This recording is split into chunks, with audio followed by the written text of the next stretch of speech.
আসসালামু আলাইকুম ওয়া রাহমাতুল্লাহ। দেশের প্রধান প্রধান দৈনিক পত্রিকার শিরোনামে স্থান করে নেওয়া আন্তর্জাতিক খবরগুলোর মধ্যে যা যা থাকছে, শুরুতেই থাকছে থাইল্যান্ড কম্বোডিয়া সংঘাত, যুদ্ধবিরতির আলোচনায় সম্মতি দুদেশ।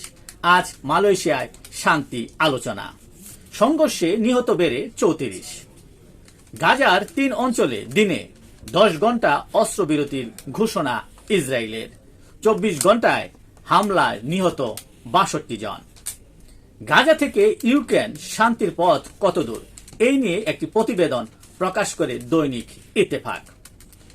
থাই কম্বোডিয়ান সংঘাত কি শিগগিরই থামছে, এই নিয়েও একটি প্রতিবেদন থাকছে দৈনিক পত্রিকাটিতে। ভারত মালদ্বীপ সম্পর্কে নয়া সমীকরণ, ইন্ডিয়া আউট থেকে বিশ্বস্ত অংশীদার। এই ছিল দেশের প্রধান প্রধান দৈনিক পত্রিকার শিরোনামে স্থান করে নেওয়া গুরুত্বপূর্ণ খবরগুলো, জানিয়ে এতক্ষণ আপনাদের মাঝে উপস্থিত ছিলাম। আশা করি আপনাদের ভালোই লেগেছে। আজকের মতো এখানেই, আবারও দেখা হবে আগামীকাল ঠিক একইভাবে। সে পর্যন্ত অবশ্যই ভালো থাকবেন, সুস্থ থাকবেন। আসসালামু আলাইকুম ওয়া রাহমাতুল্লাহ।